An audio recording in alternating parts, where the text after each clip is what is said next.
Good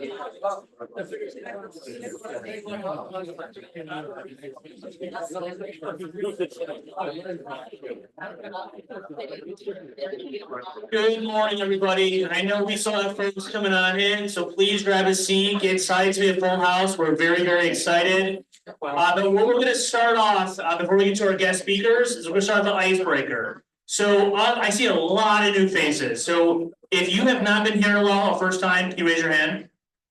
Hey, we love it. Welcome. This is a really great club, a really great forum for elected officials to get involved and find opportunities. We're so glad you're here. But for our icebreaker, the goal is kind of get like 2 or 3 people. And I'll introduce myself. I have a plan.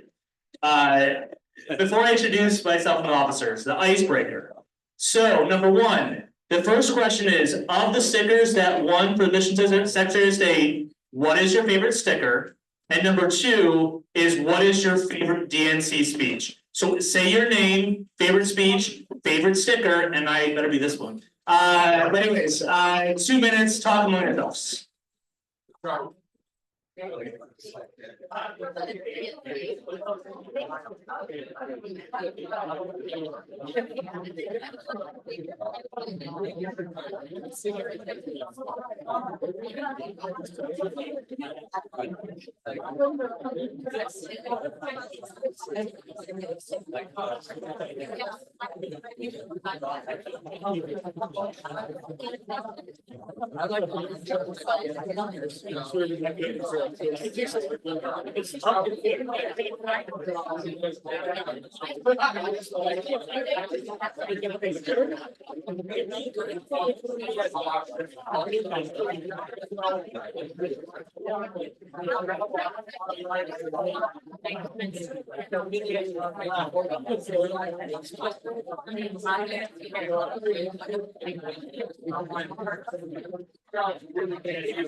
Yeah, I think this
Hey, so everybody, I know we saw folks still kind of coming in. Please, there's tons of seats up front. We're kind of go out of order momentarily, but just introduce myself. My name is Michael. I am the chair of the club.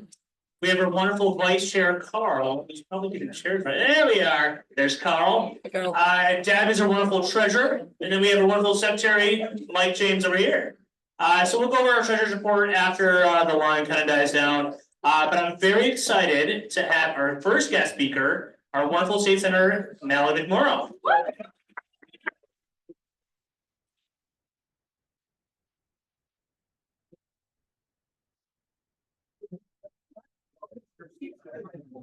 Tons of seats up front. Price is right. Come on down. Good morning, everybody. Okay, before I get started with speaking, this turnout's amazing. Could we get a selfie from me up here? I can pull my phone out of my pocket. I'm dead serious. Okay, hold on. Yeah, right. Yeah.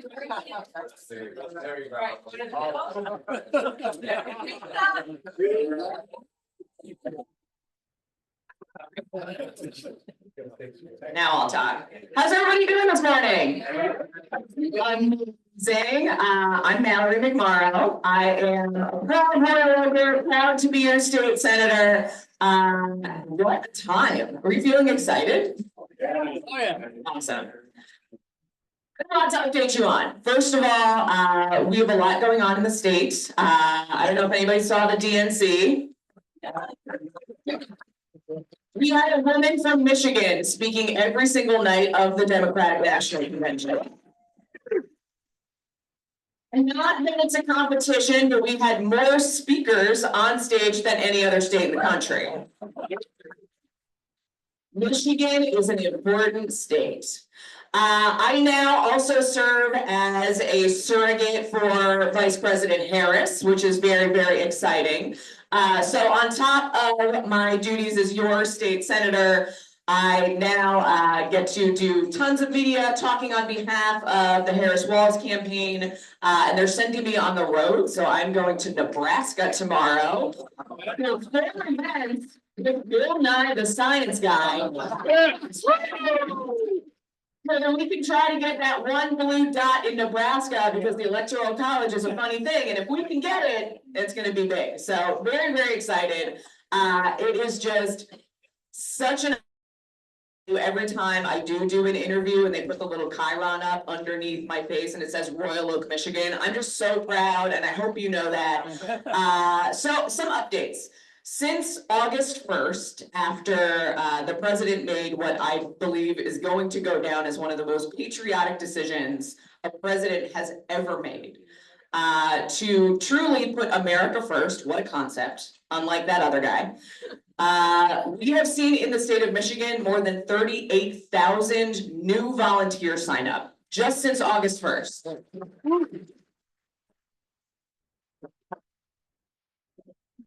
We have seen so many new donors, not just to the presidential campaign, but all the way down the ballot. That is something, you know, if you have followed me for any length of time. I am all about state legislatures, the power of state legislatures, what we do with state legislatures, and we are seeing that effect trickle down. You may have seen the news last week that Kamala has decided to send more than $25 million down ballot. So she has posted record fundraising, but she is sending it down to the Democratic Senate Committee, the Democratic Congressional Committee, and the DLCC, which is the committee that funds state legislatures. This is absolutely huge. Why this matters is that back in 2008, when we elected Barack Obama, which was incredible, we all felt so much hope. But during Barack Obama's presidency, we as a country, Democrats, lost almost 1,000 state legislature seats across the country. We turned over control of 2/3 of all state legislatures to Republicans. And we saw this play out in Michigan, right? We saw Dick DeVos many years ago try to run for governor, spent $10 million of his own money, got his butt handed to him. Yes, let's applaud that. But what the DeVosses figured out was that the way to build real power in the state was not on, you know, a vanity project trying to run for governor. It was bankrolling every Republican who was running for the state legislature. And we saw this back in my first race. So back in 2018, many of you probably remember me standing up being very nervous in front of this club and saying, "Hi, I'm Mallory and I want to run for state senate," and figuring it out. We knew that we were onto something in my first campaign. I ran against Marty Nolenberg. For those who may be new to me, my district at the time was a Republican district, so it was a long shot race. But I will never forget, 2 weeks before the election, we saw almost $500,000 sunk into Marty's campaign from max out checks from every single one of the DeVos family members. It's seriously like Succession. They get together as a family, they have a family meeting, and they decide, you know, 20 of them, we're all gonna cut a max out check to these candidates, and they do it. And we had been completely unable to compete with that, because I don't know about you, but I don't know any billionaires personally who have 7 yachts and that kind of expendable income to spend on races. So the idea that we have to make sure we do not lose sight of the foundation. I push back on the idea that somehow state legislatures are the bench. This is something that we hear all the time. This is the bench. This is the future of the Democratic Party. To me, that sends a signal that somehow these jobs are not important, that somehow it's the entry-level job and you're only of value if you work your way up the ballot. The number of people who the day after the 2022 election, when we took control of the entire state legislature for the first time since 1984, the number of people who asked me, "Congratulations, what are you doing next?" And I'm like, "I'm gonna do my job. Are you kidding me? I actually get to govern and do the things that I ran on doing." So I really push back on the idea that it is the bench. State legislatures are the foundation. And I don't think we can have a strong race, strong governance up top if we do not have a strong foundation. Because if you look at what Vice President Harris and Governor Walz are running on, things like affordable housing, things like building more housing, providing a new home buyer tax credit, something that we've really pioneered here in the state of Michigan. They've built their policy based on what we're doing. None of the things she's proposing are possible if we do not have a state legislature majority that's going to back her up. Because the federal funding comes into the state of Michigan and then it's up to the legislature to appropriate those dollars. And we work with colleagues on the other side of the aisle, who I will never forget during the COVID-19 pandemic, wanted to send our federal funding back. There are tax dollars. There are tax dollars that we paid in federal taxes, and some of the Republicans disliked the governor so much that they just wanted to send our funding back. And so we don't need it. That's a handout. And that to me is so disrespectful, not only for what governing should be. You should get into this job because you care about people and you want the system to work. And I've really had to learn how hard it is to work with people who get into this job to want to break government. They get into it because they dislike it. That doesn't make sense to me. I've now been in this job for 6 years. It's taken me this many years to just accept that with some people. And that is why we have to work hard at every single level. So that when Kamala Harris, because our first woman president, our first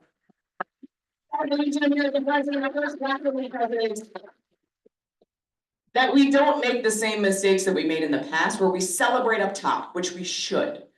But we want to make sure that she's the first and she's not the last. And the way that we do that is we set her up to succeed by making sure she has a strong foundation to deliver on all of this hope and optimism and joy that we're feeling right now, so that, you know, in 4 years or 8 years, people don't look at that as a mistake. Because if she can't deliver, it's not going to go well.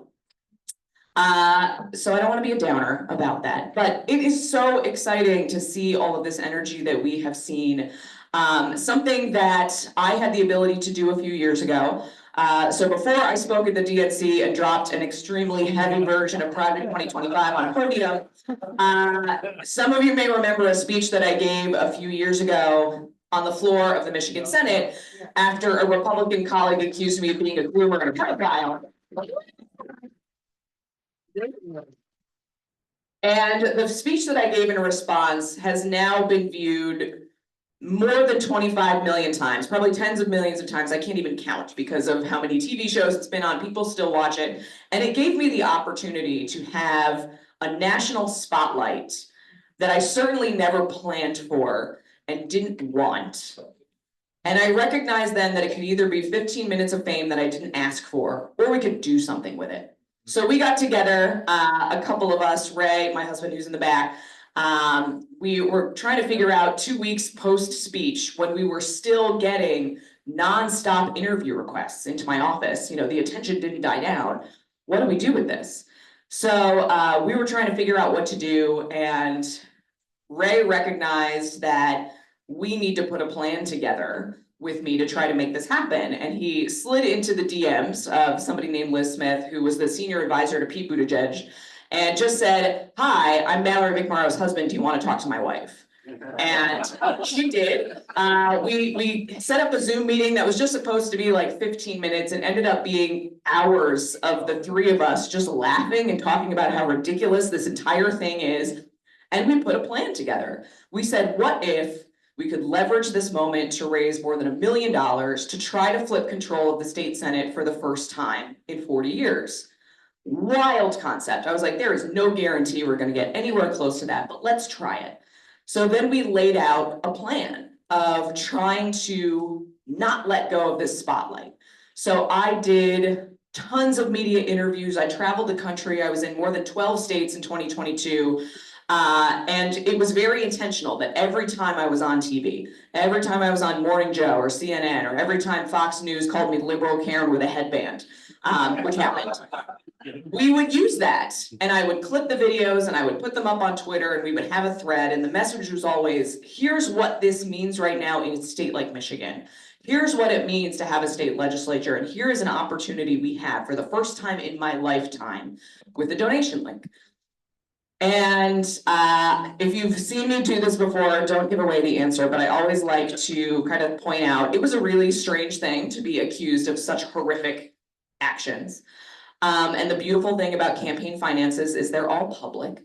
So does anybody want to venture a guess how much it was worth for my colleague to accuse me of being a groomer? Anybody, throw out a number. $400. $400, anybody else? $1 million, we got 400 to $1 million. She raised $235. And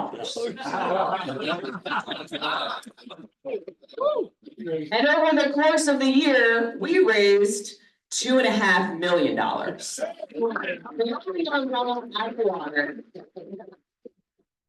And the rest was history. We helped, I mean, this was, years and years of people believing that we could make gains in Michigan, we could make progress, and I was proud to be part of that entire effort that flipped control and gave us a Democratic trifecta for the first time since 1984. So I now have a PAC, so that is how I raise money to support those efforts. This cycle, because we have the entire state house up again, we have a 2-seat majority in the state house. I know Natalie Price, my colleague in the house, is here as well. It's a battle. Just because there's a lot of energy at the top, what we know in Michigan, this is not 2016, we're not gonna make that same mistake again. We know that no matter how good we feel, we keep fighting, we keep knocking on doors, we keep raising money, we keep getting out to people. I have overheard a few people say, well, I'm not sure if I'm gonna vote. Because some people still don't feel like it matters. And I think especially when you get down ballot, that is why it's so important for us to go door to door to talk about the things that we've done in Michigan, which I know Natalie will talk about, all the things that we've done in the legislature. So that's my call out to everybody here. This energy is incredible. What I am doing, I'm not on the ballot this year. The Senate is not up, but the entire state house is. So I'm not only working with the Harris campaign, but I am supporting 12 state house candidates through my PAC this cycle with both direct financial contributions, and we're organizing days on the doors to go out to 6 or 7 of these targeted state house campaigns. So if you want to come on tour with me, it's super fun. We go as a team.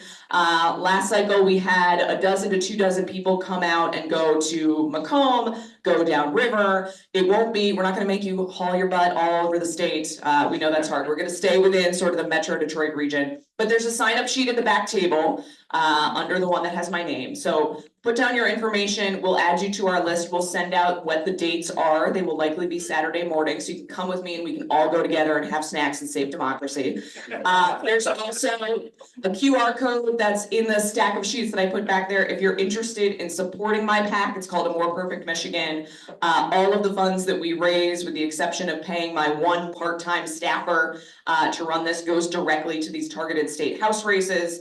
And together in November, I am just so excited. We know that this is going to come down to Michigan. Michigan has been writing the blueprint for the rest of the country on what it looks like to be a Democrat, not from the blue coasts, but from the battleground Midwest, where we talk like normal people, we're sane normal people, we're not whatever JD Vance is, and we deliver for people. And we're gonna do that and continue to do that so that people don't look at 2022 as a fluke. It wasn't an accident in Michigan, this is who we are. So please sign up, please help out. This turnout is incredible. I walked into this building and I was like, what is this line for?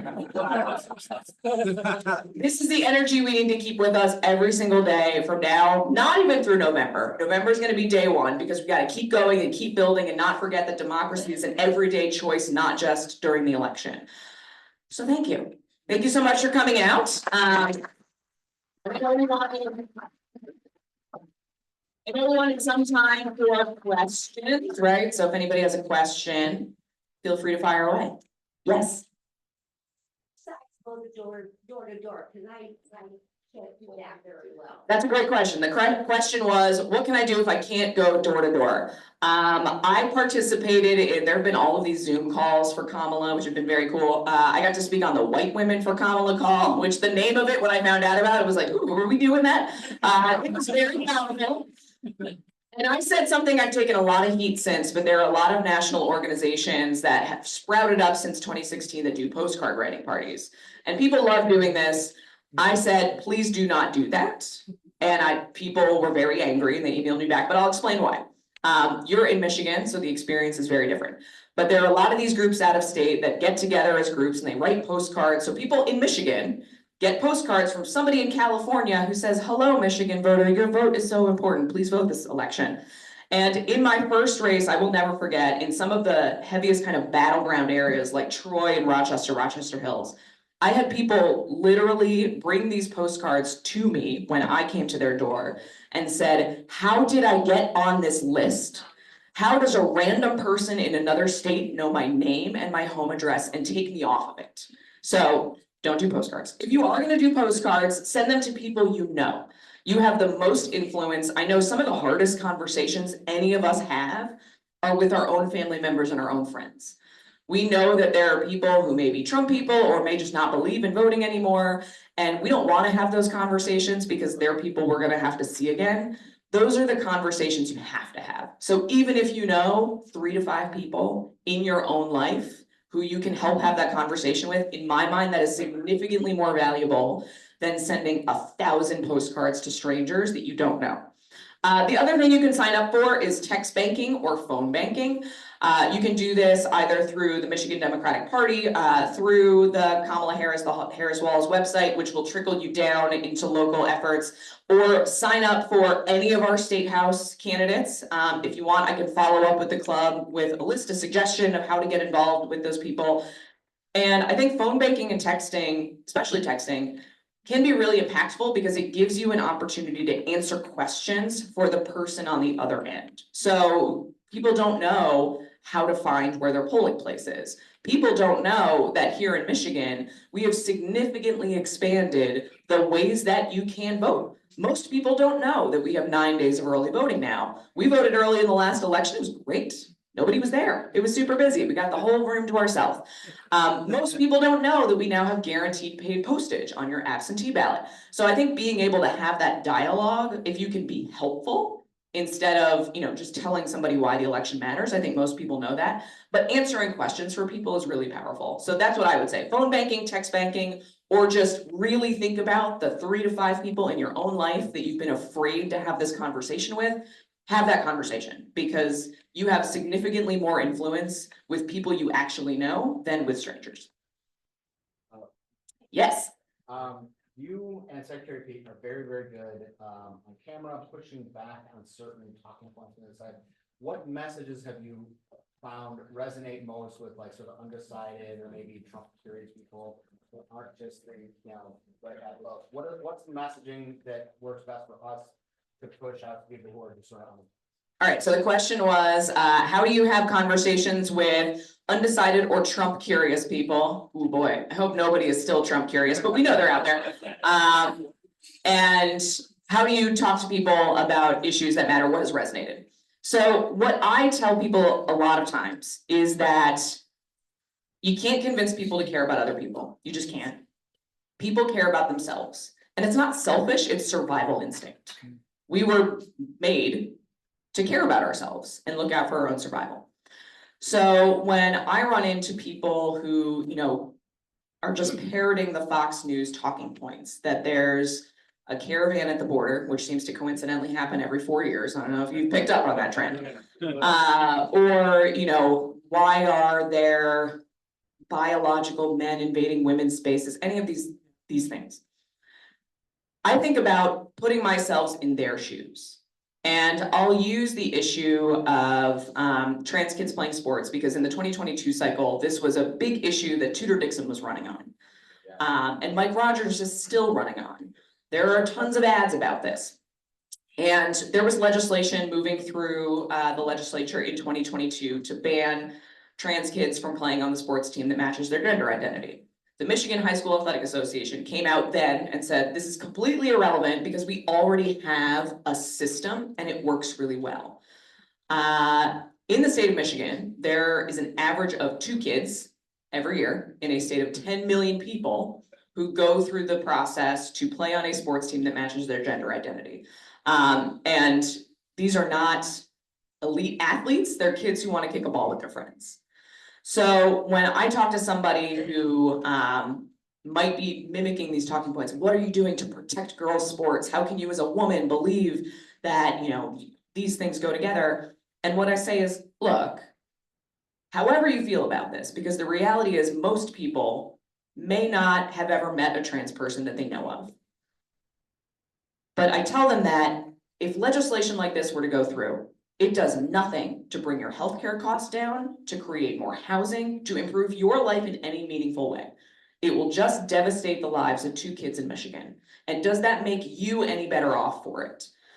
And I think trying to pivot to all of this nonsense is a distraction. It's scapegoating, it's deflection, and bringing it back to the issues that we know most people care about, which is cost of living, having great schools, having good teachers, gun violence prevention, good, God, every time there's a school shooting, it just devastates me, the fact that that is normal. We know what people care about. So my advice is don't take the bait, because the second you're debating with somebody who's in all these talking points, because people will push back and they're like, well, when is the right time? And what is the age cutoff? And what, don't take the bait.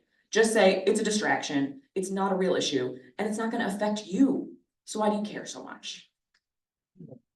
Oh, that's great. Thank you so much for coming here and talking. When it comes to state legislatures, I truly believe that they are not the benchmark, as you said. They are the cornerstone of making sure policy happens first off, and then up on the national level. Yes. So first, thank you for doing what you're doing. This is gonna be more of a comment than a question. Okay. So I know a few people who are in the like really, really base Republican camp who are not gonna vote for Trump, but are still gonna vote down the ticket. So I wanna say that as like a, hey, there are a few people who are thinking this, what you're doing is very important as a result of that undecided presidential vote. Yes, great comment, and also something that, you know, the reality is on the state legislature level, we don't have the resources that the presidential campaign does. So the Harris Walz campaign, they can tell us on TV and in interviews and in ads who Donald Trump and JD Vance are. When we get down to the state ledge level, there are a lot of people who are like, I'm not voting for Trump. But I'm still a Republican, so I'm gonna vote for these Republicans in the state legislature. So part of the job that I take as my responsibility, because I do have a spotlight, I do get called to do interviews all the time, is if you watch some of the interviews, I always try to pivot back to Michigan and use an example from the state legislature, because the Republican Party wants to believe that there is a party that doesn't exist anymore, really. The candidates who are coming out of Republican primaries, even on the state legislature level, are not Mitt Romney Republicans. We have Josh Schreiber, the state representative from the Oxford area, who flat out promoted a ban on contraception. And in doing so, he retweeted Elon Musk, and Elon Musk's argument was that contraception makes women fat. He promoted the great replacement theory. You have Matt Maddock, who now owns a boat with his wife Michonne, and they named it Insurrection. So I think what we do is point out that like this disease that Trump unleashed is at the state legislature level too. So we have to make sure that at every level, if you don't like what you see in Trump, it's not different down in the state legislature level. So you may not be a Democrat. I talked to a lot of people who voted for me for the first time who don't consider themselves Democrats, and I had to remind them your vote is private. I won't tell anybody. But if you believe in sanity and democracy and the constitutional republic that our founders laid out, you gotta vote Democrat this cycle. Yeah. And probably for many other cycles, but certainly for this one. Thank you for the comment. Yes. And piggyback on that, the mental health thing has been a problem for a long time. I remember the Engler years. I remember it's not just about kids that need help in schools. It's about my mom that needed help in the 90s Yeah. that led to hers. So to ask the question, is there a lot of stuff in the House, Senate, the state working towards that? Or is that something because the margins are so close that can't even get out of committees? That's a great question. So on mental health, I think the answer is both and. Yeah. You know, the reality is the destruction of mental health support in the state happened over many decades. We're not gonna fix it overnight. We are making significant progress in terms of funding. We passed legislation to require that insurers cover mental health the same way that they cover physical health. So this happened with a lot of people who have both Medicare, Medicaid, and private insurance, that they were being denied therapist services, mental health services, because it was considered non-essential. So that is just a small step to starting to gain parity to mental health access, but then we have to do significantly more. Especially right now when so many of our seniors are isolated because of the way that we've built our communities, because we have many seniors who want to stay in their homes. And we haven't built up the support structure to allow for that in a way that doesn't lead to people being completely isolated and alone. I had a constituent in the last cycle who was an older woman who lived in Birmingham, and you could tell that she didn't have anybody to talk to. And she was hearing all of these talking points about the election is being stolen and these people are coming for your families and teachers are in school with a dark agenda. I mean, it was horrible. And she would call our office all the time to the point where we had to send for a wellness check on her multiple times, which is devastating in our office. And it was important to me to give her somebody to talk to.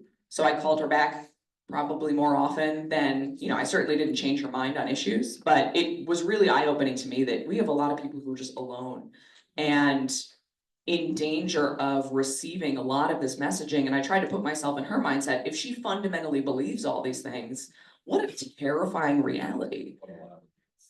What a lousy life that you think everybody's out to get you and everybody's out to destroy your community, that you're alone. So we have much more to do. I think expanding our majorities allows for, more flexibility in the budget, allows us to pass more legislation, but we have started to chip away and undo a lot of the damage done. And we got a lot more work to do. And I would agree with that because there are services that I personally use in that regards that I know that we're not available in well. One more. Yes. About the opinion of the redrawn map, do you think it's gonna put it to the Democrats, or how do you? So I'll back up a little bit and explain for anybody who may not know kind of the reality of our map. So in 2018, voters via ballot initiative created the Michigan Independent Citizens Redistricting Commission. For the first time in state history, this took the process of drawing legislative and congressional maps away from the legislature and gave it to a commission of regular people. We actually drew numbers by lottery system. Balls popped up with a number, and if your number was called, you were on the commission. It was really fun and sort of funny at the time, because you had to fill out paperwork that came to your house if you wanted to apply to be on it. And I remember they selected this one man and they went to interview him, like, "You're on the commission, how do you feel?" And he said, "Oh, I don't want to be on that. I just, paper came to my house and I filled it out because I thought I was supposed to." So they picked somebody else. So we had 2022 was the first cycle in which our candidates ran on the newly drawn maps from the commission. That helped lay the groundwork. I won't say it guaranteed us a majority, but we knew that it gave Democrats a fair chance. Those maps were challenged in court this past year as violating the Voting Rights Act, and we can get into kind of the nuances of that and sort of how it happened. But what I can tell you is the new maps that have gone into effect, the redistricting commission was given the opportunity to draw the maps again. They did. The court accepted them for both the state house and the state senate. The state house maps go into effect this cycle, so it's going to be very confusing for some voters, which is why we need volunteers to go out and talk to people, because their state rep candidate will likely be different from the person they voted for even just a couple of years ago. The state senate maps will not go into effect until 2026. So there was a concern for a while. The plaintiffs had wanted all of us to be thrown out and for elections to be run immediately on new maps. I think that's very chaotic. I now represent probably about a fifth of the city of Detroit. I represent North and Northwest Detroit through Birmingham. And I can tell you, I built up relationships with all of my district over the past 2 years. And I now represent a district that makes me a much better legislator. My first district was all in Oakland County. It was a Republican district. It was also the wealthiest district in the state. So I had, the benefit of representing some of the best school districts in the state. We didn't have the challenges that some other areas do. I now represent some of the poorest communities in Detroit and Birmingham. So I now have to legislate and think about the entire economic spectrum, the entire opportunity spectrum. We have centered our office much more on constituent services because we have so many people who call us and we are the office of last resort. People who have not gotten a call back from any state department or the city or services, people who have holes in their roof. We helped a gentleman during one of the power outages who had plugged his oxygen tank into his car so that he wouldn't die because he needed oxygen. And we were able to get a generator out from DTE to his house because he would have frozen to death otherwise. So I personally love the district I currently represent. I think it's unfortunate that that won't be the district I'm running in next time in 2026. But when it comes to partisan fairness overall, the scores is they're about the same as they were last time. So I think that the goal of the Independent Districting Commission was to ensure that the maps statewide aligned with the partisan makeup of the state. It's impossible to make every district a 50-50 Republican Democratic district, but the makeup of the state house and the state senate should align with the total vote counts of the state. So the maps that are currently out there, they're running with, it's about the same. There are some organizations that will say, oh, these maps give Republicans a slight advantage.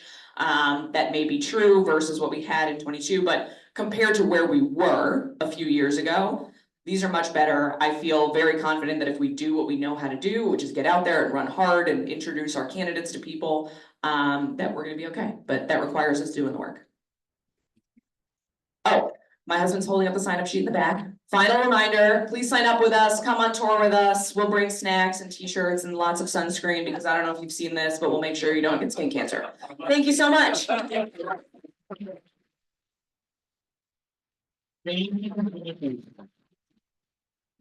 appreciate it. Moving back in order, for our treasurer's report, for our checking, we have 2,584. And for our savings, we have $152.64.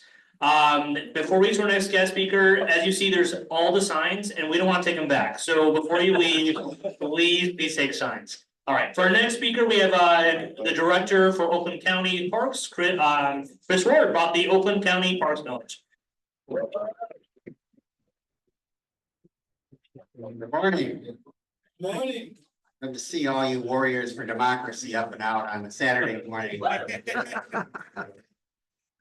Well, and I was inspired by Senator McMorrow's wonderful performance at DNC, so I brought my own prop. But I appreciate a little bit of your time today to talk about parks and recreation. The situation we have in the county in terms of the opportunities and the challenges that need to be met, and a ballot proposal that our Board of Commissioners placed on the ballot a couple weeks ago that we are rolling out to the people of the county, and it's a big task to get the word out to the county of 1.2 million people. So anything you can do to help, as you're talking to voters, to share information about this would be much appreciated. It really is it's an opportunity for us to continue some great momentum that's moving forward and to do more and to lean into outdoor recreation when it has a surging interest level out there. How many of you spent more time in parks during the pandemic than you ever had before? Oh, yeah. So, what we found that's so interesting is even after we got through that worst of the pandemic period when we were all locked in our houses and isolated and in need of some relief, people came to parks, and if you remember back then, there were no public service announcements or Surgeon General, messages out there, the governor saying, go to your parks. People just went. And so, there are studies after studies show the health benefits of spending time outdoors and in the parks. But I think that spoke even more than any study anybody can do. It's just sort of this natural reaction that we all had. We needed to get outside and we needed to get some fresh air and see some people. And we need to do it in a place that was public. And so thank God we had these great parks available to us. They don't happen by accident. They were really decisions made in the past. people who made it a priority, sacrificed and made sure those things were safe for us, developed for us. And we have to take good care of them and make sure we pay that forward to the next generation. A little bit about myself, I have to admit something. I started my career in the other party. But I can tell you right off the bat, I am fully rehabilitated. If any of you would like to check, you can come out to my car and it's a Subaru I bought in Ferndale. Oh, yeah. This is good. But I want to say something to what Senator Morrow said about the Republicans, because the Republican Party I joined a long time ago is not this Republican Party. It's nothing even close to it. It's really now basically a collection of, what I say here, of criminals. I don't want to ruin my line. Criminals, crooks, kooks, and creeps. And criminals, oh, yeah, criminals, yeah. So, so it's important not only to win this presidential election and to, point the gentleman made over here. We also have to get rid of all the enablers, all the people that are collaborators and enablers or too chicken to stand up and protect our democracy and do what they swore an oath to do. And we're not going to get beyond this until we not only take out the person at the top, but all of the people that are bad along the way that are making it possible for him to do the terrible things he does. So get out there and make sure you elect Kamala Harris, but you gotta elect some Democrats all the way up and down the ballot as well. I'm ashamed to say that the father of our Republican US Senate candidate was my mentor when I was growing up. And I don't think he'd be happy, to be honest with you. He was a football coach, a principal in a Redford school, and he always taught me to do the right thing, even when you had to take the lumps. And really, it's kind of shocking to me to see how his son, who was a congressman and a decent man and an FBI agent, has kind of gone all the way over and sold his soul for Donald Trump. And he knows better than that. So make sure you elect Alyssa Slotkin.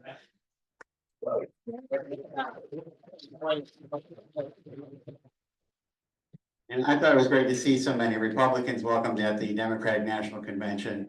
You guys really are the party that welcomes everybody, even the people from the other party.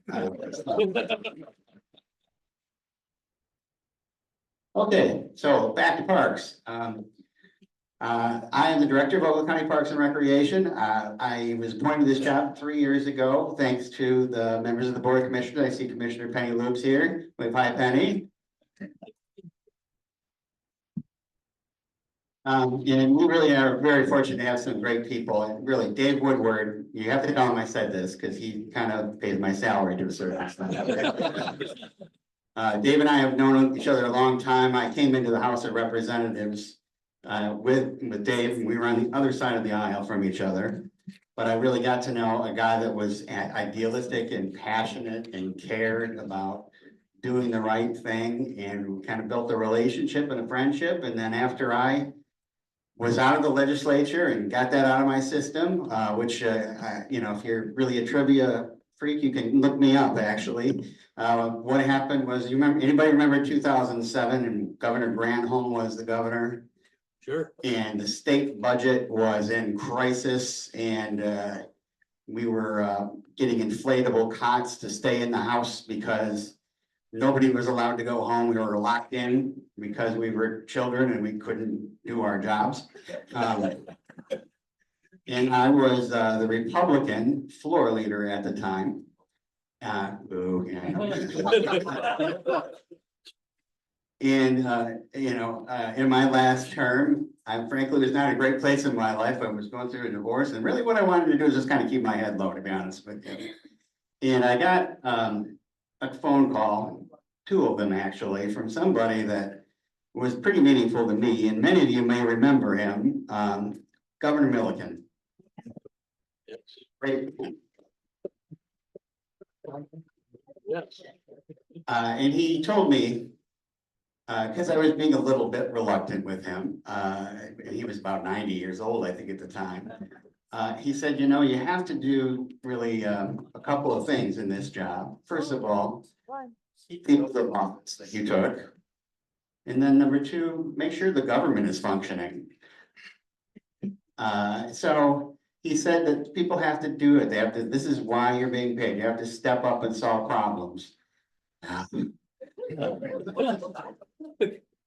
And so I ended up crossing over the aisle, working on some things that I thought needed to be addressed. We did make a change in terms of increasing school funding for low funding school districts, but I shook hands with the governor, stood up, and I got to have my picture on the front page of the Detroit News with my thumb up, and then Michigan approves tax increase. So that was.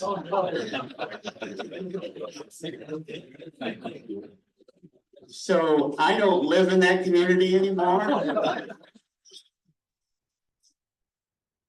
I really found out who my friends really were at that point.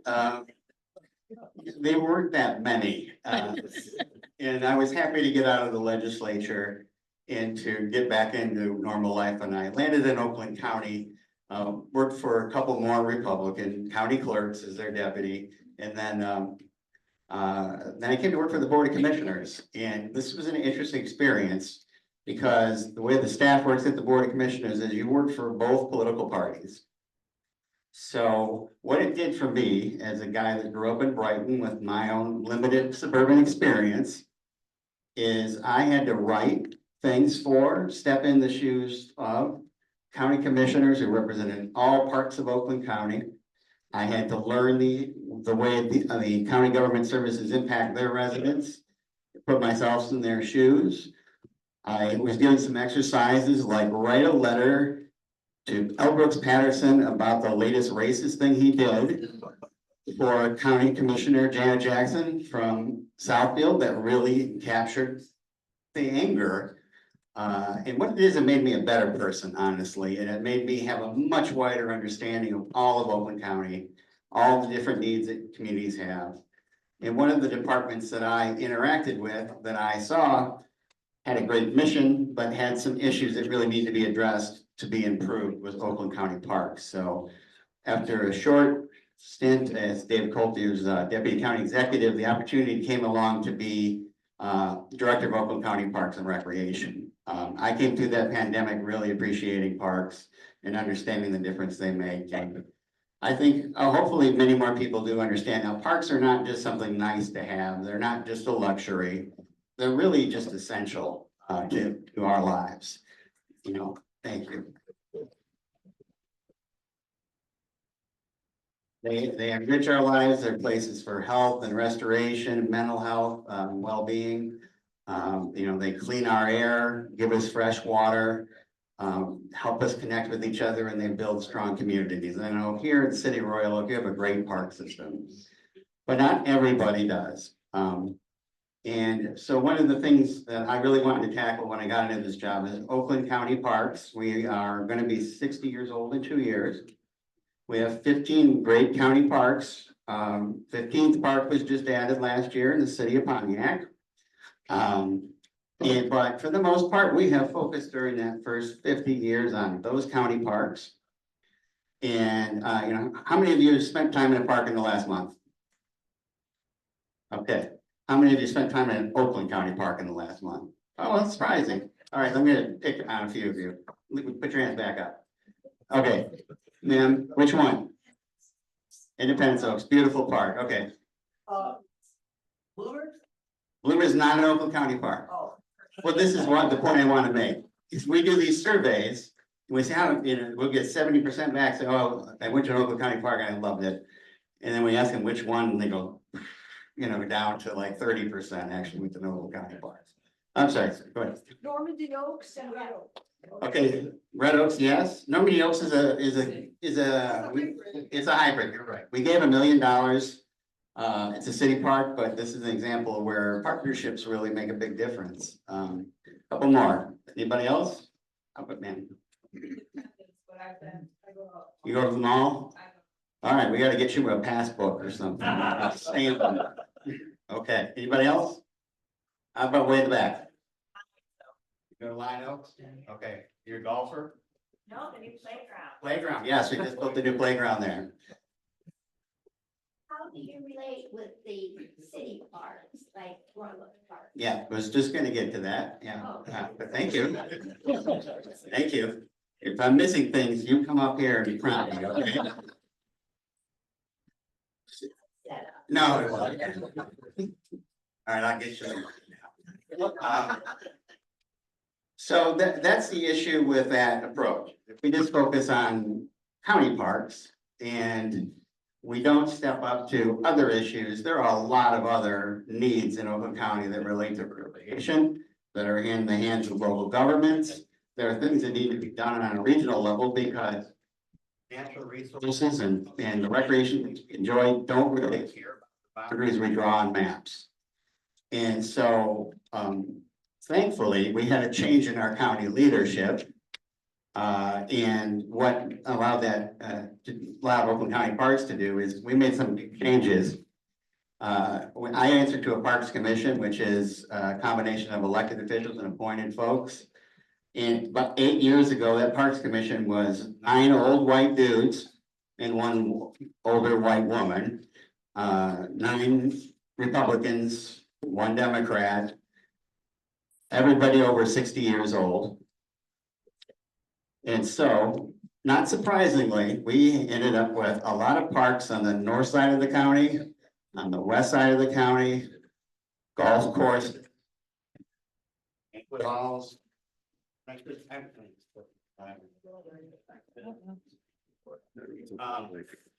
So it was, all of you pay the tax that supports us. But the problem with that system is it's not fair. It's not fair when everybody pays, but the few benefit from it. We are so proud of those great parks. Independence Oaks, go to Independence Oaks. It's a beautiful park, really is. Our park system was really built in the early 1960s, in the 1970s, and okay, thanks. And we were formed in 1966. Somebody give me a hook if I'm talking too long, by the way.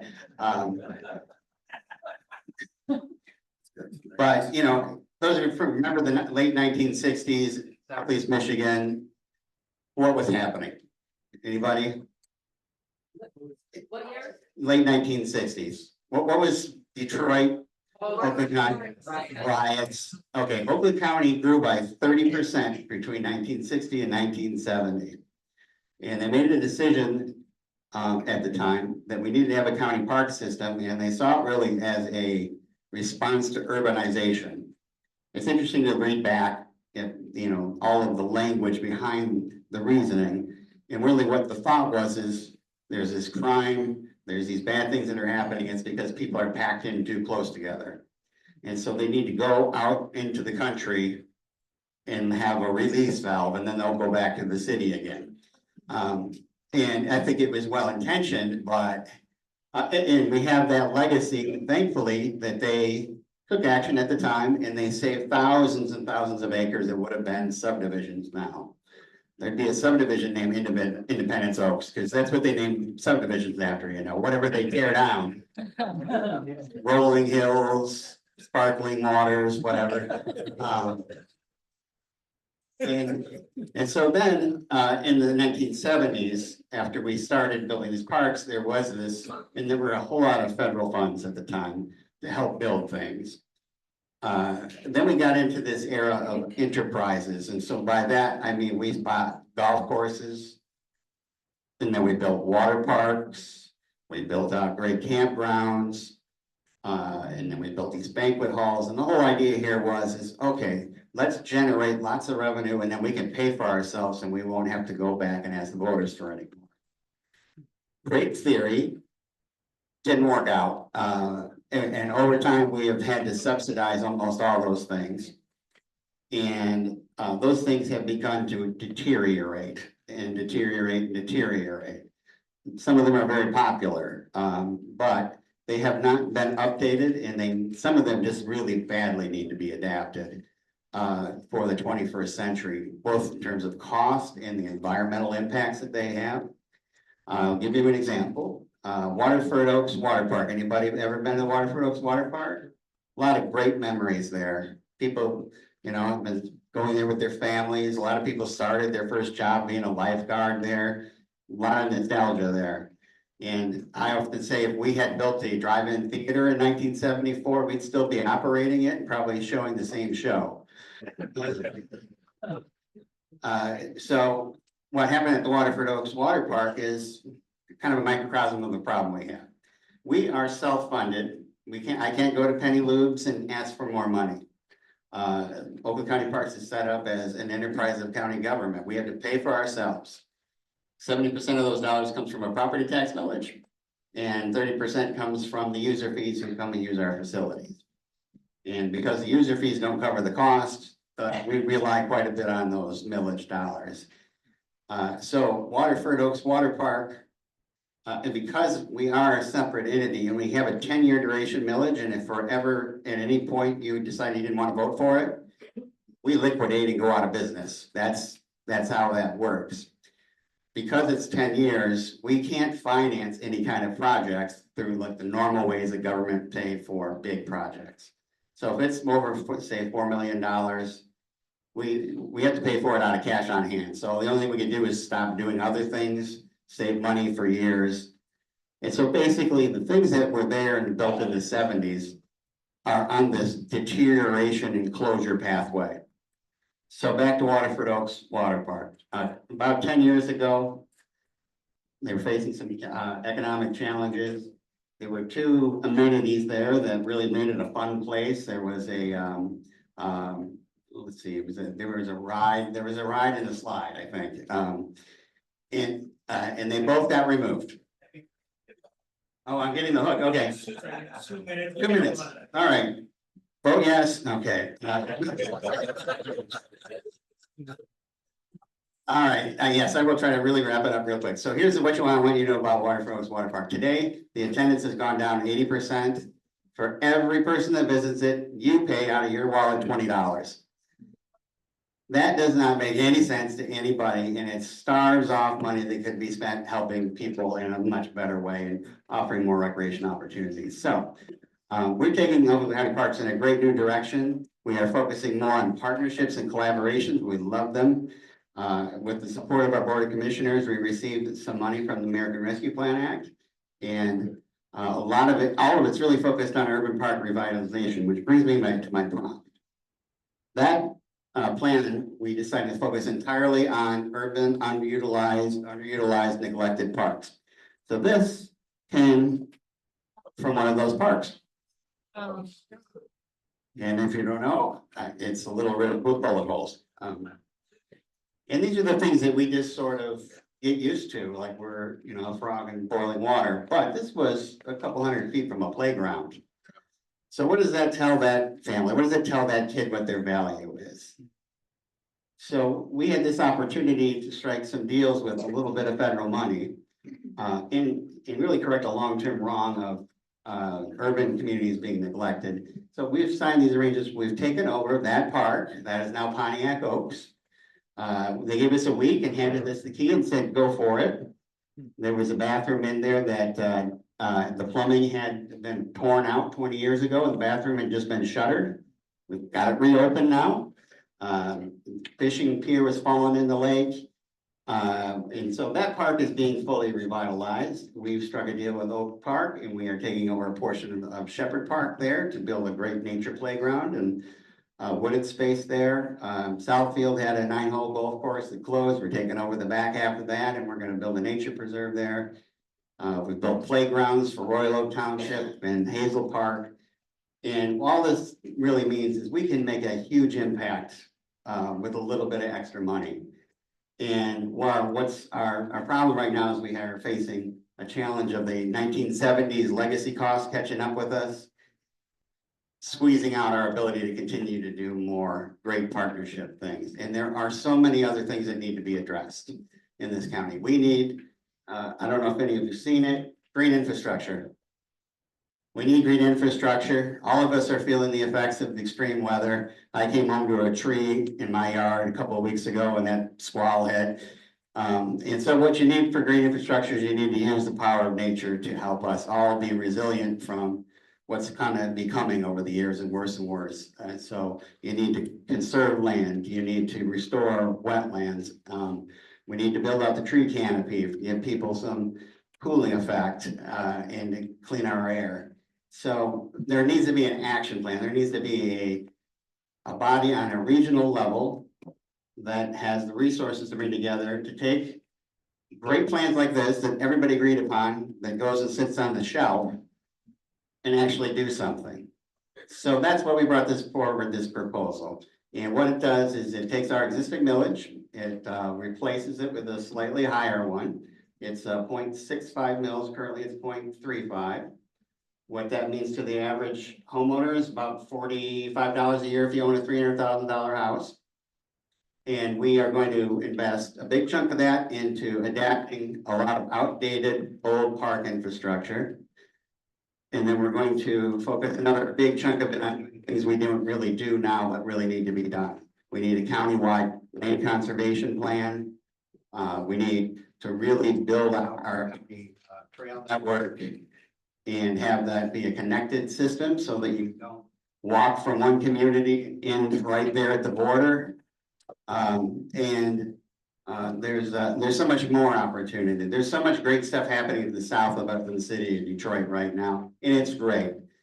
But we need things too, and what you need then is you need to bring these communities together and collaborate and draw plans.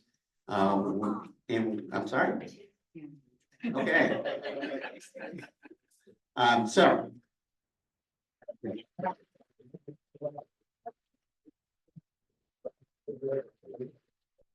These are at the back table, if you take a look at those. And if there's anything you can do to help us just get the word out, post things on social media. If you have any questions, you can feel free to send me a message, and I really appreciate all you're doing. And just let's all get out there and fight for the next 60 days, right? All right, thank you. Great. So next up, William Asher, Missing Delegate Report. And thank you so much.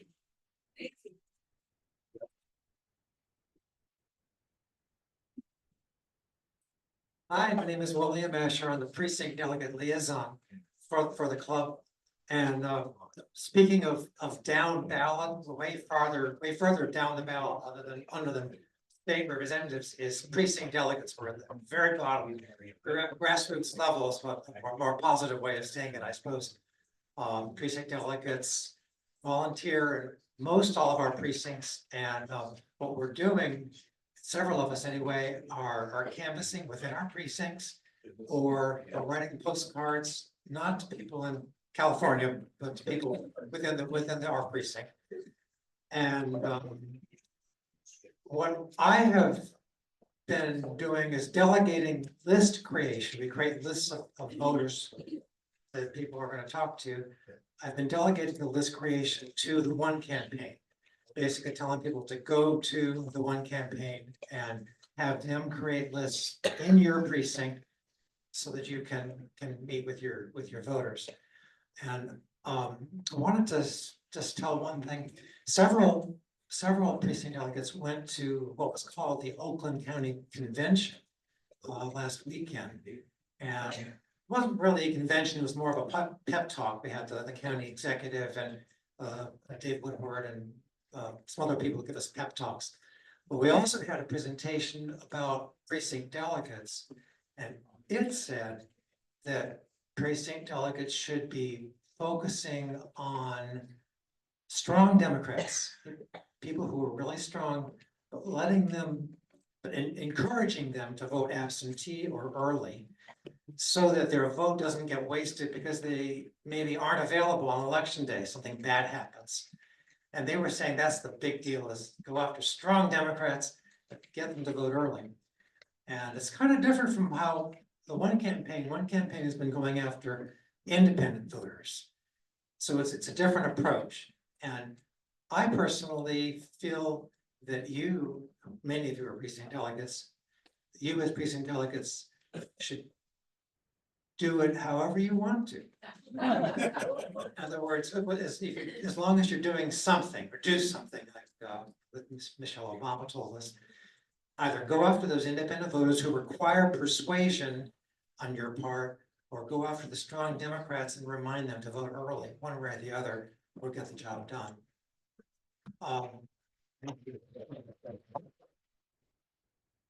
So if you'd like, go to the one campaign, have them create a list for you, or if you prefer the strong Democrat type list, I can help you with that, or you can use the Wave app, which I can help you with as well.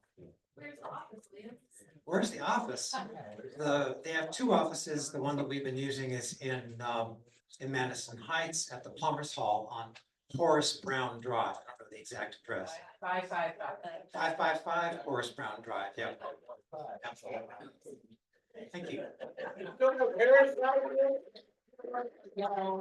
So the Harris sign is like the hot commodity right now. They're ordering more about like a week or so. But that is something that both OCDP and Michigan One, there's high demand. So that's a good thing, but it's been. I've got 2 of them in the back of my truck. Hey, okay. Well, you're gonna get a lot of takers. All right, so let's move on to our candidate section and let's start with State Representative NATALIE Price. All right.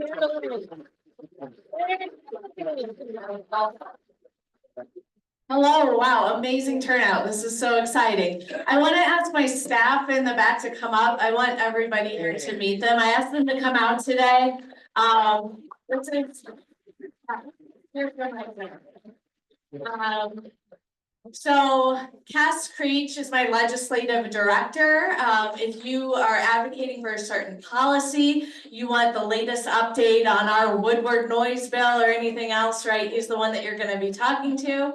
Alima too is front desk, constituent services. If you call the office, you send an email to the district inbox, she's gonna be kind of the first line of somebody you can talk to and connecting you with constituent services. But I asked them to come out today because I want everybody here to know who you're talking to when you call the office. And they will be available after we all have a chance to disperse if you have any questions for them. I've also asked them to pass around these sign-up sheets and follow them back and give everybody a chance to sign up. So for those of you who are new here, I guess I'll start by introducing myself briefly. I'm State Representative NATALIE Price. I live in Berkeley and I was on Berkeley City Council before becoming a state representative. Before that, I was a high school English teacher. And currently my district includes one precinct of Royal Oak, the Beverly Hills Royal Oak, right north. Yay, we got a couple of constituents in the room. And you might be wondering, oh, if we only have one precinct in Royal Oak, why are you here making a big fuss? Well, my district has changed. I have not moved, but as Senator McMorrow explained, we've had some redrawings of the districts. My new district that I'm currently running in includes most of Royal Oak. If you currently live in Sharon McDonald's section of Northeast Royal Oak, it doesn't change. Her district does not change at all. But if you currently live in Rep. Helena Scott's district or Rep. Regina Weiss district, well, then you live in my new district. So I go from representing just one little part of Royal Oak to representing most of Royal Oak. I lose, similarly to what Senator McMorrow was saying, I lose Northwest Detroit, I lose Oak Park. I'm sad to lose those parts of my districts. I've learned a ton representing both Oakland County and Wayne County. And this is going to allow me to really focus my efforts on our area of Oakland County, Royal Oak, Huntington Woods, Berkeley. I also represent most of Birmingham, a little bit of Southfield, half of Beverly Hills, and a little partial precinct of Bloomfield Township. So that's my district. Other things that have changed. This is a strong Dem district. It is currently a strong Dem district, and it continues to be a strong Dem district. Now that I'm on the other side of the primary, I'm facing a Republican who has filed a waiver, which means he cannot raise or spend more than $1,000 total. He hasn't filled out a candidate form for a news. He hasn't shown up at a candidate forum to talk about any issues. I am as strong, I hate saying the word safe, but as strong a position as possible moving into the general election. So hooray. However, as Senator McMorrow pointed out, our House is not. We are currently at the 56-54 very narrow majority. Things have changed. We don't have Governor Whitmer or reproductive freedom directly, obviously, on the ballot. And we're going to be facing a tough race to maintain the House in these marginal districts. We live in a strong Dem district, but not far away, just a little north of here, really close 50-50 district that's gonna determine the House. Just a little bit east of here, really close 50-50. So I am out knocking doors for those marginal members 4 days a week. And some of you know because you've been hopping in my car and joining me to go knock doors for those marginal members. I am also shifting my fundraising. I was raising money for my own candidate committee, and like Senator McMorrow, I am now raising for a PAC, the Price Majority Fund. That money will strategically be used to support these marginal, close, frontline candidates that will help us keep or expand the Democratic majority. So as these sign-up sheets are coming around, updates from Rep. Price, if you add your name to the email, or add your email and name to the list, you will get updates from my majority fund. You will also get added to our stateside newsletter if you aren't already on it to see what I'm working on, what I'm doing in Lansing. That will get you added to both of those lists. Why is it so important? You guys know what's on the line. You've been showing up, you know, in the first Democratic trifecta in 40 years in 2022, we were able to do a lot of good work. We were able to ban the outdated abortion law. We were able to restore prevailing wage and get rid of so-called right to work. We were able to institute really important common sense gun legislation to prevent gun violence, including safe storage and extreme risk protection orders and universal background checks. We were able to expand the tax credit for working families up to 30%. We were able to do the most equitable education funding that Michigan has ever had, and the most robust education funding in 2022. We also were able to expand access to healthcare. Some of you have heard me talk about my telemedicine access package, which was signed by the governor. I get to get my photo with her tomorrow, showing that I got that major bill package done. We were able to do a lot of really important things. And all of those things are on the line if we're not able to keep the state house. Even with the Senate not running for re-election and being safe, even with the governor not needing to run again and being safe, the House Republicans, if given the majority, can hold our budget hostage, make us all bring in cuts to stay there and to try to hold us hostage to get things rolled back that we were able to make. I know also a lot of people in this room want us to do more on some of these issues. I want to do more on some of these issues. We're only going to be able to do that if we're able to retain and expand the majority. We're only going to be able to continue to send a message of what can happen in the United States when you let Dems lead the way and set the agenda if we're able to maintain the majority. So showing up on doors for other House candidates, not for me. I don't need you on the doors anymore. Thank you for all of you who did it before the primary, but now we're good. Now I need, and I will help direct you if needed, to our neighboring districts that are going to make all the difference in the majority. So sign up for the emails. Feel free to reach out anytime. Again, State Representative Natalie Price, really grateful to be here and be part of this club and looking forward to continuing to show up. Thank you. All right, next candidate, everyone speak up. Hey. Any other candidates before we go to elected officials? Hey. Oh yeah, sorry. Dude, Sin. My name's Tim Jaworski. I'm currently your vice president of the Royal Oak School Board. I am running unopposed. We have 4 seats, we have 4 candidates. We're all a slate kind of, but we're not really campaigning. What I do have though are my campaign signs. You may ask, why do I want my signs out? That is on the back of the ballot. I just did a little research on the Bible this morning. So we know how many voters there were for the presidential election 4 years ago in the city of Royal Oak. I do, 39,000. The top vote getter for school board 4 years ago got 14,000 votes. 2/3 of the people who voted for president did not vote for a school board member.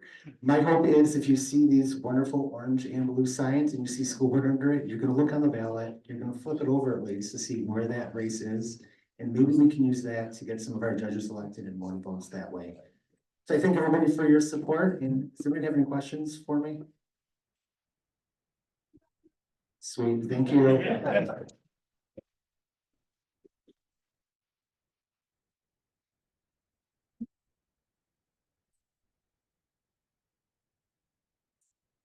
Good morning, everybody. Thank you. Yeah, I'm a school teacher. I was a school teacher, so this is nice. I get a good response with the good mornings. Well, thank you so much, Royal Oak Democratic Club, for having me. My name is Adam Duberstein, and I am running for Oakland Community College trustee.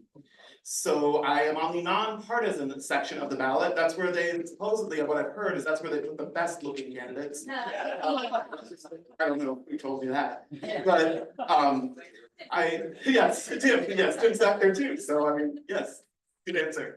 So I am really excited to have secured the endorsement of the Oakland County Democratic Party, as well as several other Democratic organizations throughout our region.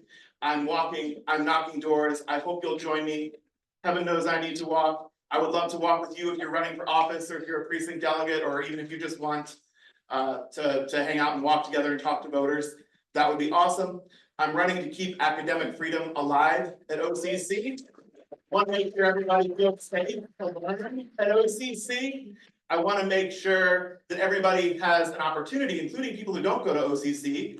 I was really inspired listening to Chris this morning as he was talking about the parks, and I thought, wouldn't it be great if we could partner with the parks to get some ecology classes, biology classes? What's better than hands-on learning? And I say that as a former educator. Well, I'm still an educator. I still teach, but it's much older students. I'm also a clinical psychologist, so I'm really passionate about mental health, and I want to make sure that we have excellent mental health services and continue to build what we do have at OCC. So I really hope to earn your vote. I'm really excited to work with all of you, and thank you so much, especially to Michael. Let's give him a round of applause, please. I've been out of Duberstein. Thanks so much. So I've got signs here. Thank you. Any other candidates before we go to elected officials? It's very odd being chair and not liking attention, so thank you. Okay, let's go to our city commission for the elected official. I may put you on the spot, but. Big round of applause for our city commissioner.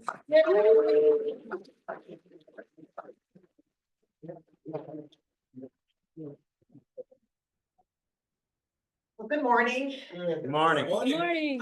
This is an incredible crowd. Thank you all for coming out this morning. Hopefully this engagement and this excitement extends through to November. Just a reminder that early voting starts October 26th. You can come in and vote early in this building. So take advantage of that, take advantage of your absentee ballots. But one thing I wanted to talk to you all about is, as you may know, right now, the city of Royal Oak is working with an interim city manager.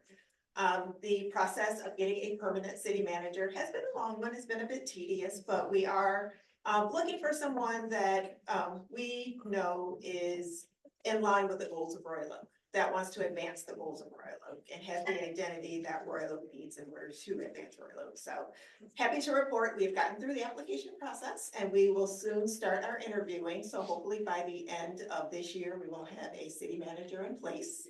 And we can start moving forward again and progressing the goals that we have going on here in Royal Oak. So that's one bit of information that we actually have.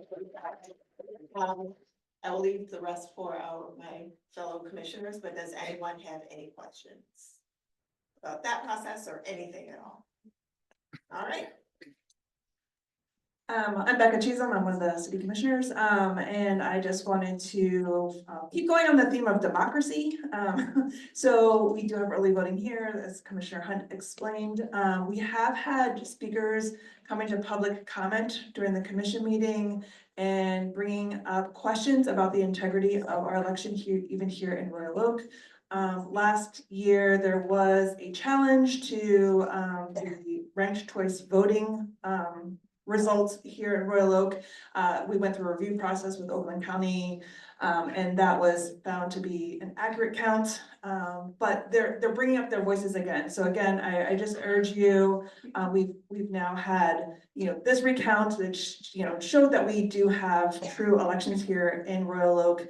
So if you hear mumblings among other neighbors or friends about votes don't count or we don't do things right, we do. We have a really great clerk in Royal Oak who operates with integrity. And so just, you know, I think that we just need to make sure that we keep the voice of democracy here at home as well. So that's what I wanted to chime in with. Should anything wanna jump? Hi, everyone. You know, this is one of my favorite days in Royal Oak. I just came from the soccer opening day, and there's like literally 3,000 kids over at Royal Oaks right now. It's a lot. There's a, you know, a fundraiser walk going on. I mean, there's so much going on in this great community. And that's because people want to live here and we want to be here, which is awesome. On September 16th, the Planning Commission is holding an open house, town hall, to talk about the master plan that's been put together. This has been like a 3-year process. It's required by law. We have to update it every 10 years. Now, I'm sure a lot of you remember from the last election, there were people with the signs of, you know, save single family housing. You know, save my neighborhood, because God knows we want to put 10-story buildings up there, right? I mean, just these asinine thoughts that, you know, were just fear mongering, stuff that was never in danger. I mean, we are all committed to preserving and protecting neighborhoods. We want more people to come live in here. We want to grow the community. So that being said, we're having a town hall on the 16th. This town hall is to answer questions about the master plan before it goes to a public comment period. This is the next step before we can legally adopt it. I can tell you that people led by Trish Oliver, the mayor candidate last time, Chuck Shimchina, all these people that really hate everything we're doing, they're organizing and they're gonna come out and say all the bad things in the world that you could possibly think of. So if you want to come, give some positive feedback, any feedback you have, it's great. We need that. Couple questions. Yeah. Time and location. Yep, it is September 16th, I believe at 7 PM at City Hall. I can talk to Michael and we can probably get an email out to the club. Yes. To verify that, but that's a week from Monday. Week from Monday. Yeah, it's 7 PM, I believe. We could double check that. It might be 6. It's 6. It's 6. Email. It's 6. Okay, good. We'll give the location time. City Hall, 6 PM next Monday. So any good, you know, any thoughts is good. You submit a master plan, who is the master plan? That's a great question. So the master plan is like the guiding principle behind development within the city. It lays out futuristic ideas of what development should look like in different corridors, how we should develop a biking system, a road system. Where do industrial buildings belong in the city? Where do we want potentially multi-family buildings? You know, I think the plan right now calls for on like major corridors, like Crooks Road, you know, these larger, more dense populated areas. So the master plan is a foundational guide. It is not the law by any means. It is, you know, it's just a foundation for people to use as we develop in the future. So it doesn't go to anyone. No. It gets reviewed by the state, but it lives here in the city. And such a big title. And it's required by law. Yeah, every community has a planning commission, must have a master plan. So, another question. Random question, how did you keep the sound down when Art Speaks and Needed? No one heard the music beyond it. Is there something that happened? Is everybody listening? I think the wind was blowing in the right direction. Wow. I think we would all like to take credit for that, for sure. It was the city commission, the mayor of the city commission made sure that the noise was perfect. Right. Yes. So, yes. And so speaking of Art Speaks and Needs, let's talk about airplanes. We tried to work to ban aerial advertising. We didn't want the planes. Everyone hates the planes, right? Like raise your hand if you hate the planes flying above your house. Yeah. So I actually posted that online and got attacked by Trump aviators, if you can believe that exists. Yeah, it was amazing. I was blown up. So we tried, we couldn't ban them. We're working on something for potentially next year to work with federal agencies to make that happen. So we'll see what happens. Mr. Cash. A lot of new people, I think, to be able to introduce themselves. What's your name? I'm Brandon Colo, I'm city commissioner. Yeah, okay. So the last thing, because we have a lot of people here and I love seeing all these people here, I'm gonna spill a little news because this is really cool. The city commission kicked the parking system to the curb a couple weeks ago. Yeah. Yeah, I mean, big house. There was, we settled a lawsuit with the parking system. It's gonna take us. Now, here's the thing, it's gonna take us until next year to get a new system, and this system will be here until then, so let's, as long as we're all okay with that, know that. But we'll be here until next December, but, city commission worked really hard. The mayor and all the commissioners worked on this, so we're really excited about that. You can't say too much more because it's a settlement, but just know that good times are coming. Yeah. I guess question to that, what does that mean for all the like, on-street parking? Because usually I just go to the parking garages. Parking garage, that's a great place to go. I continue to go there. Yes. So nothing's changing for the next 16 months. Like, it won't change until December of next year. So you'll still get 3 hours to park on street, 4 hours in the lot.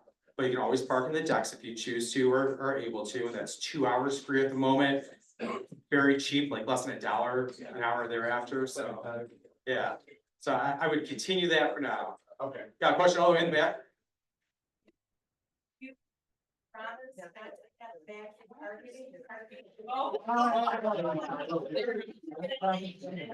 I will tell you that any politician that stands up here and will promise something, to make your crowd happy is like not doing you any favors, so, yeah, so let's go with that.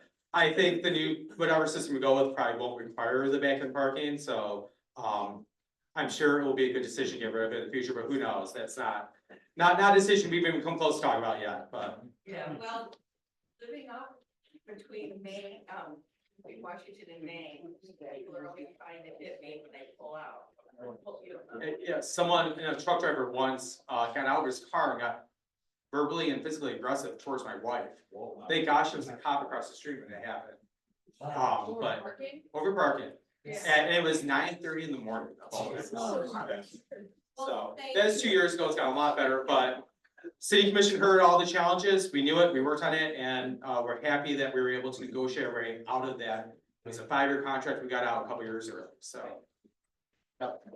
Okay. Over to Mr. Cash. Thank you. Big round of applause. And that's why it comes to Democrats and all the great news.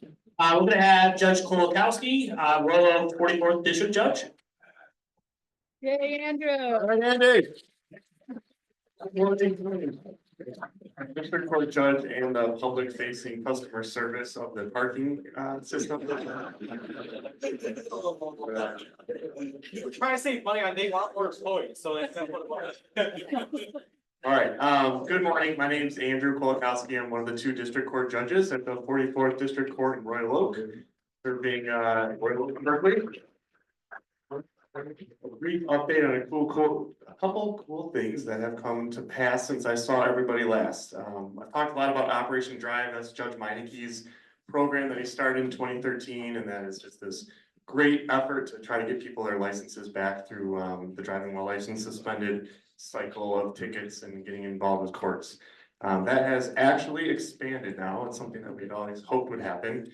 And Troy District Court, the 52-4, has started up their own with Judge McGinnis. And their first review session is coming up on September 11th, I believe. So hopefully we'll both be a part of that and see how that's going there. So that's really exciting. And there's funding now through the judiciary budget for, I think there's like $5 million for every court in the state to start this up if they want to, and that whole process has started. So this is hopefully our first satellite office of many to come to Operation Drive. And then the other cool thing, so I came from the Secretary of State most recently. I was a hearing officer at the Secretary of State before I was appointed to the district court. And the Secretary of State also has these efforts going on across the state to try to help people who are navigating a really difficult driving record of usually financial issues of no proof of insurance tickets and driving while license suspended, no ops and things like that. And they have a road to restoration clinic that kind of travels around the state. They have these spots all over the place that they bring these mobile offices to. Well, I've been working hard to try to get one here in Royal Oak, and now October 3rd, the Royal Oak Farmers Market is going to have a mobile Secretary of State office for the afternoon. Volunteer attorneys will come in, help people who have signed up for these spots, meet with them, go through their driving record. I mean, I worked at one in Pontiac when I was still at Secretary of State, and there were people that would walk in and get their license for the first time in 5 years, and they have this bell they ring, and it's this big moment. So we're excited. October 3rd, I brought a couple flyers. There's a QR code. There's 125 slots. I think we already have 50 of them filled. So if you know anybody who needs some help with license issues, this is a great place to start. Okay. Thank you. All right, we're gonna have our school board. Oh. Really? You don't want to stand up in front of all these people? Okay.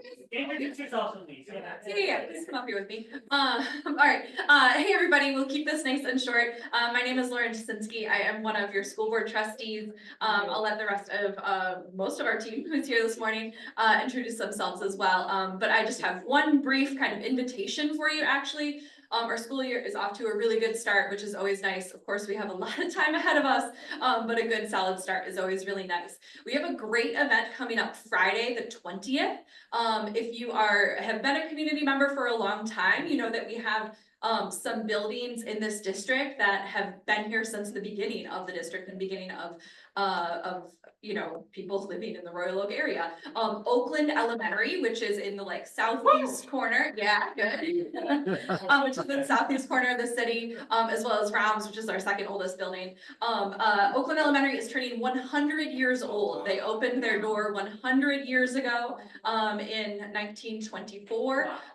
Yeah, and so we are having a big 100-year birthday for Oakland Elementary on Friday, September 20th from 6 to 8. It's open to the public. So if you've ever like heard about school district events and you've been hesitant to come, not sure it was like gonna be weird if you weren't a parent or anything like that, this is the one to come to. It's gonna be a really, really cool way for us to show off all of the great things that school districts offer to a community and like this legacy, right? We're calling it Oakland through the ages.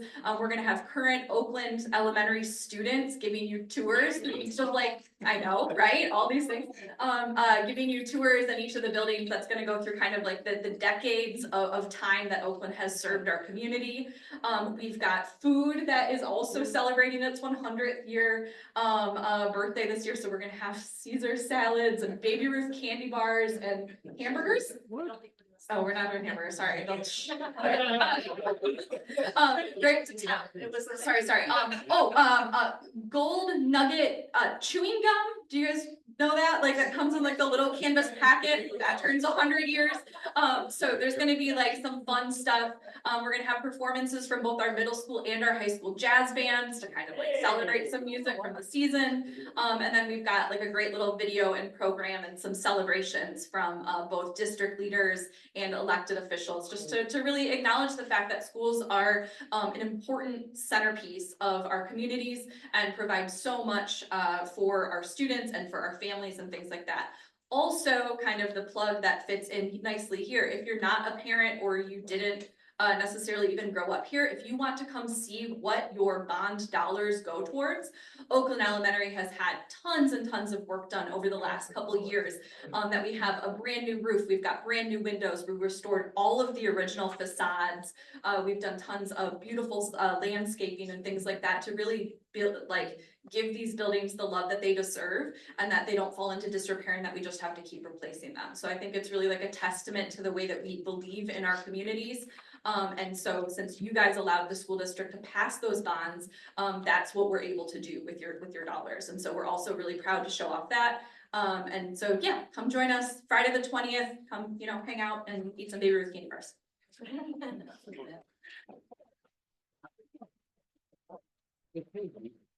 Hi, and just in the interest of brevity, I know we've had, you know, a long meeting and everything. I will just introduce myself. My name is Michelle Cook and I am a trustee on the Royal Oak School.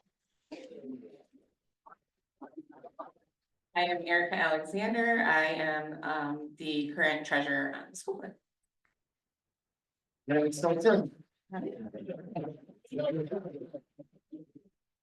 Thank you. All right, so now we're gonna go into the club endorsement process. Let me separate this into the Democratic slate, which should be really easy, and then go through the nonpartisan races. Last meeting, we took a motion to vote for this meeting for our endorsements, especially for the nonpartisan section, because a lot of people don't know who they are.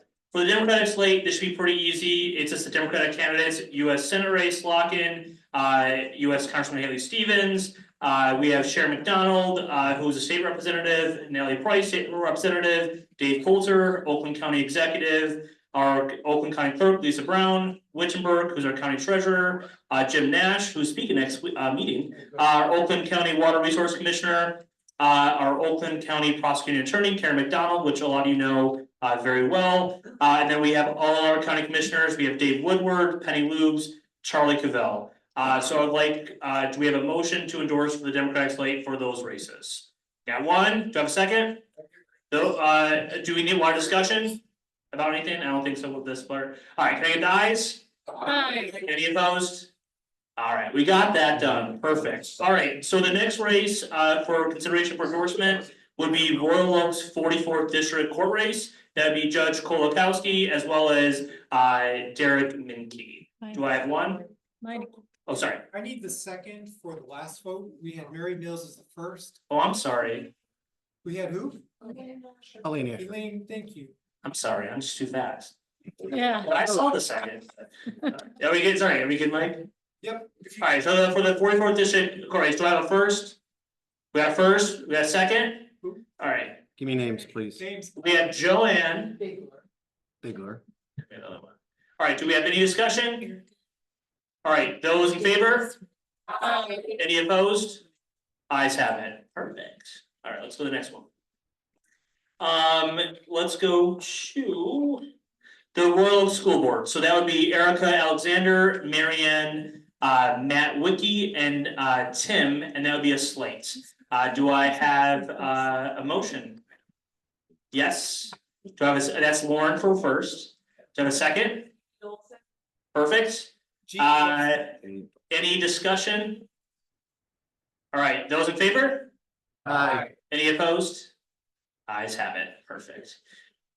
All right, then for the Michigan Supreme Court race, running for a slate, Kyra Harris Bolden and Kimberly Thomas.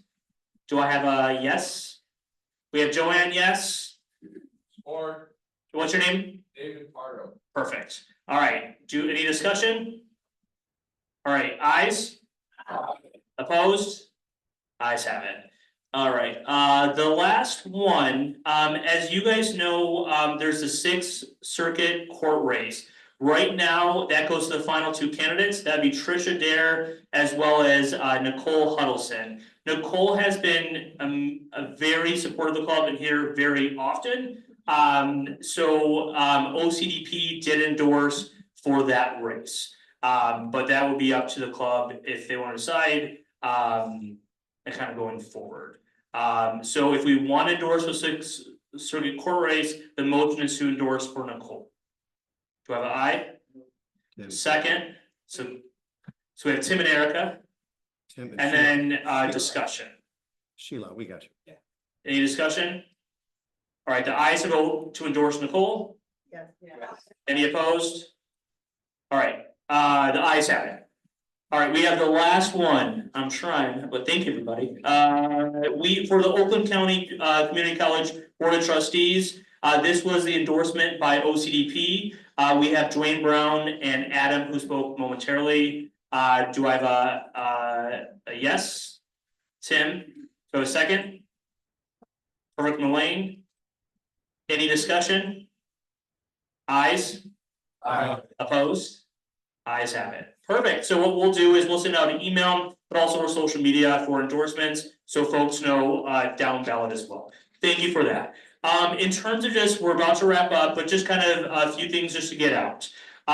One thing our club does every single week is we do, actually, Mike, I'll have you speak about it. I'm sorry, I'm gonna give you the mic. Come on. Mike. Go, Mike. Right, this is right. Go, Mike.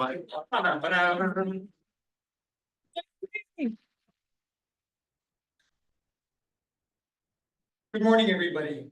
So once a week on Thursday, we've organized this little get together.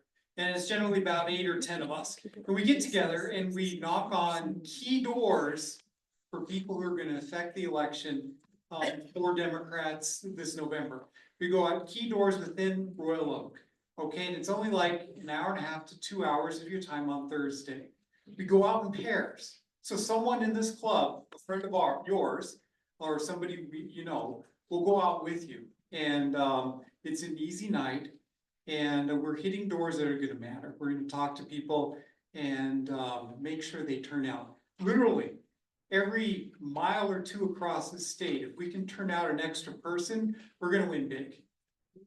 And you can do that for an hour or two on Thursday night. Now, if you really like doing that, the One Michigan campaign, we'll set you up on the weekend to do more of that. If you want to do less of that and you'd rather do phone calling, or you'd rather do text messages, we'll set you up with that too, but come out and try it. Or I'm gonna be sitting right next to this camera over here. After this meeting, come over to me and I'll help you get set up with phone calling, I'll help you get set up with text messaging or walking with us on Thursdays, okay? Real easy. There are other people, other campaigns who would like to talk to you too, they will help you too. But as far as the club perspective, you can reach out to me or Michael or any of the officers, and we'll get you with something that's comfortable for you within the time you can handle during the week, okay? Quick question, what time on Thursdays do you normally do this? Okay, we do it good question. We start at 5:30 on Thursdays, okay? And we finish up around 7:30, Where do okay? you meet? We meet different places, so what I would suggest is just hit the email that you see in the club email or on the Facebook side, or was it Twitter or where else? Instagram. So it's all over the place, or you can come talk to me right now. But we'll tell you the location each week. It may change as we focus on different parts of the city. And we're doing this with the One Michigan campaign. They are our partners. They're telling us who to target, and we're walking to those doors and we're talking to those people. Yeah, do we have, I guess we have precincts that don't have any delegates? We're not focused on the precincts. We're targeting the one campaign doors that they've identified where they need to talk to that voter. So this is outside the precinct thing. This is what the one campaign's priority are. Now, if you're a precinct delegate, you have a slightly different priority, and that's good on another night. But if you come out with us, we're gonna focus on what the Harris and the state campaign need us to do for 2 hours, just to, it's fun too, you'll like it. Yeah. I just want to speak to that. So I can speak to canvassing just very briefly. Lauren and I have been going out several times. I went out with a friend who's never canvassed before as well. Right now, the canvassing, to Mike's point, is persuasion. So when you get 2 weeks before the election, it's just turnout. Knocking, do you know election information? Do you have what you need? Make sure you go out and vote. Reminder, election day, November 5th. Right now, we actually have a chance to do some persuasion. And that can be a little bit scary, but every time I go out, I feel more rewarded by the experience. So 3 types of people you're gonna hit. One is gonna be someone who's like, oh yeah, I can't vote for Trump this year, I'm voting for Kamala Harris, absolutely. And you can go, great, do you know about Bolden and Thomas? Well, no, I've never heard about them. Here's some information about them. These are down ballot races. These matter. These are the candidates. Look into them and vote. The other end could be, I'm a Republican, I'm voting for Trump. You might get a snide comment. We had someone, how many votes did Kamala get in the primary? We're not going to engage on that. Thank you for your time. We're going to move on to the next house. It's not as intimidating as it might seem. You're not there to get into a full-on social media argument with someone who strongly disagrees. The most important voter you're going to hit is the person who says, well, I don't know, they're both clowns. That's where you get to ask, what makes you say that? What is the issue that's driving your vote? Why are you feeling like your vote doesn't matter? And here's why it matters to me, someone who lives in your community, someone who has women in my life who I care about, someone who is gay and cares about my right to get married one day. And make it personal. Those are the conversations. Even if it's one person out of a list of 50 that you talk to, that one person multiplied by the, I think they said 38,000 or something like that, volunteers across Michigan, that could be 38,000 more votes for Democrats up and down the ticket. So it really does matter, and that's why I just wanted to kind of speak to the experience. Please do get involved. And if we need help with those talking points, like if we're gonna engage in those conversations and we're not sure we know exactly how to respond to everything, aren't there things that can help with that? Well, so there is a script so when you do go door knocking, there's a script. I usually don't follow it because it is very like word for word. Do you support such and such? Can we count on your support for this? These are why I'm supporting this candidate. I find personally it works a lot easier for me to just have an open conversation about why I care about this election. So. Hey, Ian? And you're always with a partner. Yes, the biggest thing with this election, guy, we've lived through Trump, we know how horrible it is, and this is beyond Trump, as you see with all these great candidates. Oakland County Royal is great, Boston, because we have great representatives, but we can't take it for granted. So as we get, 59 days, find what works for you. You may not want to canvass, you may want to text, you may want to phone bank, but find a way that you can be supportive, that works sense for you within your time. We all have a lot going on, I don't want to go back to like, I wish we could have done more, we gotta take this home. Last few quick things of, if you're not already a dues member, this is how we pay for the room, how we host events. Deb in the back, it's $10 for 2024. Sometimes folks think they're paid up, but they're not, so you can check with Deb if you have questions. Also, the best way real quickly to stay informed is our newsletter. I am not spamming you with emails, but it's gonna give all type of fundraisers, events, ways to get involved, so please, roadc.com, sign up for a newsletter. Our social night, third Thursday of the month, it's gonna be at Hopcat, September 19th at 7 o'clock. It's a great way to meet club members, very chill environment. For the postcards of swing states, Kate B, if you have them, bring them to next meeting, we're collecting that, that was from Marianne Fontana, regarding the postcards, bring that to next meeting. And Bob real quickly wants to speak about the Rooks event, sorry, perfect. Pardon me for not running up there. I'm Bob Jerva. I'm on the City of Royal Oak Veterans Event Committee. We're the committee that puts on the parade. We also put on the Ruck March and the Veterans Day ceremony. I want to talk about the Ruck March. It is on November 9th at 9 o'clock in the morning. Starts out in Centennial Commons, March 2.2 miles. Whether I do or not this year is kind of questionable. But we raise money for the Veterans Administration, Mental Health and Suicide Prevention Committee. Last year we raised roughly $2,000. This year we changed things.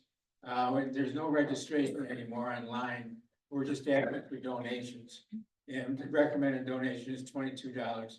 We also look, a lot of people carry food or toiletry items, and there's a donation to the Vietnam Veterans Food Bank in Macomb County. Okay. Why is 22 a significant number? 22 is significant because that's the average number of veterans that commit suicide daily. I understand that number's gone down a little bit because of the efforts of different groups, but our city commissioners always participate, so are they still here? But it's a worthwhile event, and then on Monday, November 11th at 11 o'clock, we have our veterans ceremony at the War Memorial in Centennial Park. So, thank you. Is there any last general business that I need to before we ask for adjournment? That's it. All right, can I get a motion to oppose? Did I miss anything? Well, I just wanted to make a point about Republicans. If you come across somebody or talk to somebody that's a Republican, it doesn't necessarily mean they support Trump. There's a whole cadre of Republicans that don't like Trump, and they're gonna vote for Kamala. I've seen that often on Facebook. Yes. And last quick thing I just want to flag real quickly is a lot of people don't always know about the Democratic Club and our speakers. So if you find a way they can share on social media about our events, and that just tells people, again, thank you so much. This is a great turnout. Jim Nash, who's our Oakland County Waters Commissioner or Water Resources Commissioner, is speaking next month with some other great speakers. So we hope to see you then. It will be at the Senior Center. Yeah, can I get a motion to adjourn? Great, Elaine, second, Mary, can I get the ayes? Hi. Bye, guys, thank you. I want you to meet some friends that I. Okay, cool. Hey, let me just clean this up real quick.